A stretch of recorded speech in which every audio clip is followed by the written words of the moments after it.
Rev up your engines!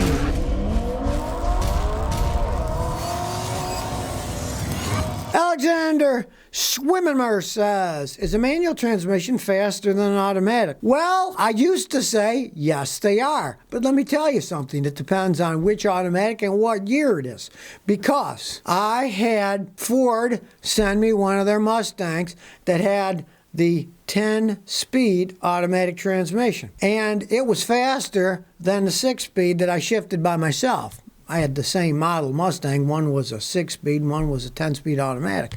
And the 6-speed standard, you couldn't shift as fast as that computer did if you put the computer in racing mode. They are just smarter than people, you know? It can shift by computers in a few milliseconds, which a human cannot possibly do, and it knows exactly what RPMs to shift to get maximum horsepower.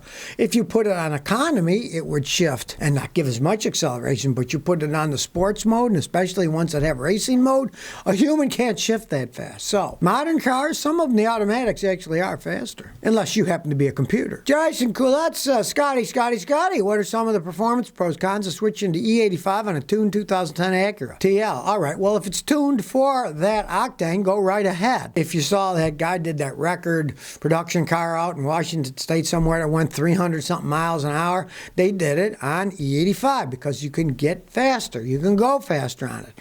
But the downside is it only costs a little bit less. Last time I checked down the street here in Tennessee, regular was $189 and E85 was $179, so it was only like 5% cheaper, and you're going to get 20 to 30% worse gas mileage with the E85. You'll get power, they run fine if it's set up for that, but you'll get horrible gas mileage because there's less energy in ethanol than there is in gasoline. That's one reason that it was never really used that well. Originally, Henry Ford made cars to run on ethanol, but gasoline got better gas mileage, had more power, and people went to it. But if you do put it in a modern car that's set up for it, they can go faster because ethanol is, alcohol, and it cools. So when you're running the engine, you can go super fast because not only is it powering the engine, but it cools it and keeps it from overheating. So it makes it run better, but you do get horrible gas mileage. Realize that. James Haas says, I got an '08 Chevy Tahoe with 150,000 miles. Good time to sell? I would have said it would have been a good time to sell it years ago. Those things generally don't make it that far. If you can get any money for it now, sell it. Maybe somebody doesn't know about Chevys. It's not that well made. And you can get any serious money for it, sell it now, definitely, because I guarantee you the transmission is going to go out if you still have the original one soon. If you can't get any money for it, what the heck, drive it till the wheels fall off, because if it's worth nothing, drive it, you don't know how long you're going to get out of it. Then if the transmission or the engine goes, then you just junk it, because they say the average car is $3,000 a year to own and maintain. And if yours is worth nothing, you get another year or two out of it. Hey, you save $3,000, $4,000, $5,000, $6,000. Drive it till the wheels fall off if you can't get any money for it now. David Guzman said, thoughts on hybrid vehicles and how reliable they are? Well, now me, I'd never buy one because I'm too cheap. I know how much money it costs to fix them when they break. And some of them break down quite a lot. But let's take a good one like the Toyota Prius. Toyota has been making them for 20-something years. They have them pretty well down pat. If you bought a new Prius, like one of my customers did, he's on a second one. He bought his first one new, and he got 246,000 miles before the battery went back, and he decided to sell it and get another Prius. Hey, fine, it went perfectly fine. But let's say you're going to buy a used Prius that's got 200,000 miles on it. Not such a smart idea because the batteries cost thousands and thousands. The generator costs $4,900 to replace because you got to pull the engine and transmission out. There's some very expensive repairs in those things as they age.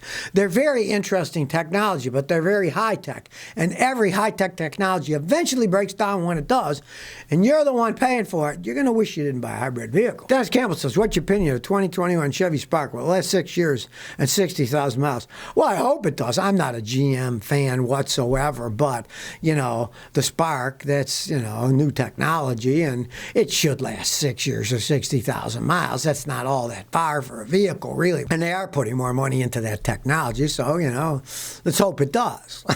For your sake. You bought it. I wouldn't buy one, but you bought it, so let's hope it lasts for you. Antonio Lima says I got 300ZX with a Z31, misfires. Those black smoke. Okay, if it's misfiring and throwing black smoke, you're running super rich. You're getting too much fuel. Now, you can get too much fuel because you either have a leaky fuel injector or you have a bad ignition coil. If the ignition coil does not fire, it misfires, and then raw gas gets in the exhaust and makes black smoke come out. So have coil unplugged for the ignition plugs checked, and also have the fuel injectors checked by a pro to see if one of them is bad and it's leaking raw gas. It's the easiest thing to check. You can pull all the spark plugs out, and if you see one is black and the others aren't, that means that one has a problem, like a bad fuel injector or a coil. If they're all black, then you got a serious problem, like a bad fuel pressure regulator. It's putting fuel in all of them. That's a good way to diagnose it. Ilya Ramadovich says, Scotty, a mechanic said to change brake rotors and tires would be $2,000. Tires are Nokian tires. Is this a fair price? Depends on where you live and what you want. The Nokian tires are relatively cheap tires, and depends on the parts and prices of your car. But I'll give you an example. The other day, I put rotors and brake pads on my wife's Lexus. A Lexus is an expensive car. The rotors cost $30 a piece at an AutoZone, and the brake pads were $39. So why don't you learn how to do it yourself? It's an easy job. They just bolt off, they bolt on. Watch my videos, how to replace brake pads in your car, Scotty, on YouTube, and you can do it yourself and save a whole bunch of money. The Nutty 0101 says, Scotty, what do you think about fluid film for rust prevention? All right, there's many different things you can spray on, and if you spray them on and they stay on, it can prevent rust. That said, a lot of modern cars, you don't have to worry about it. My mother had a 97 Toyota Corolla in Buffalo, and it never rusted because when they built those, they soaked them in that zinc-rich primer in a vat where the body's like positive electricity and the vat's negative, and electrostatically gets all the metal and even goes inside the frame and does the inside, and it never rusted at all. And cars in Buffalo used to rust out. So there's a lot of cars that really don't need it. But if you got an older one, you want to spray it every once in a while, it's not a bad idea. It can help. Just don't go overkill. You got a good car that's got it aren't known for rust, you don't really need to do anything other than if you do look under there and you see big bashes and the paint's been ripped off, then you want to cover that with primer so that the metal doesn't start to rust. Daniel Pena says, how do I tell if my oil pump on my 98 Frontier is failing? All right, oil pumps are on the bottom of the engine. They pump the oil up to the top of the engine. Very simple devices. When they stop working right, if you have a gauge, you can see the gauge go down. A lot of them don't have gauges. But when they really fail, the engine starts making noises because the oil doesn't get to the top. And on startup, and when they're really bad, when they're idling, you'll hear rattle, rattle, rattle, rattle. Shut it off immediately if the oil light comes on and you hear rattling, because you want to fix it and not ruin your engine. But on the other hand, I've seen zillions of cars that they sound fine, they run fine, but the oil pressure keeps going down. Sometimes the light comes on. That's often just a bad oil pressure sending unit. That's sometimes a $10, $15 part. You screw the old one off the engine, screw the new one in, and then it gives the right reading, and the light doesn't come on anymore. If it doesn't make any noises at all, generally it's okay. But if they do make noises and lights are coming out, shut it off right away. You don't want to ruin an engine, because if the oil pump doesn't work and pump to the top of the engine, the cam can lock up in a minute or two, really fast. Panda 212618 says, Scotty, should I buy a new Honda Civic Touring model for $26,000 to $28,000 or buy a 2018 Civic Touring with $30,000 for $18,000? Any advice? I'd buy the 2018, but I'd try to pay a little bit less than $18,000 for it. It is, after all, a 3-year-old car. Yeah, see what you can get, but you always save better money buying a used car, and they last so long. What's 30,000 miles on a Honda? Just make sure it isn't a car that's been wrecked, flooded, stolen, and has a reworked title or a salvage title. You don't want that. Carve Shell 325 says, Scotty, last year I bought a 2019 Chevy Malibu.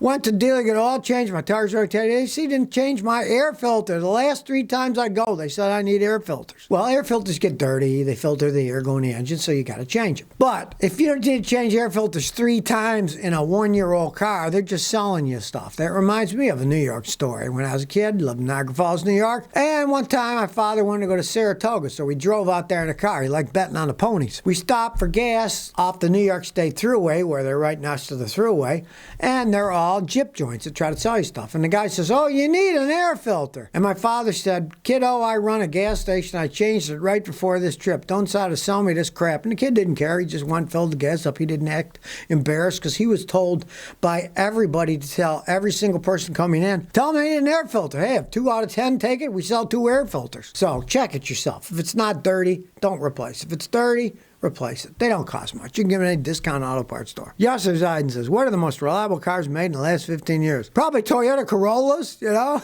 pretty much hands down. And the Toyota Camrys too, if you don't mind spending a little bit more money. They're bulletproof. They can go hundreds of thousands of miles, run for decade after decade. You really can't argue about it.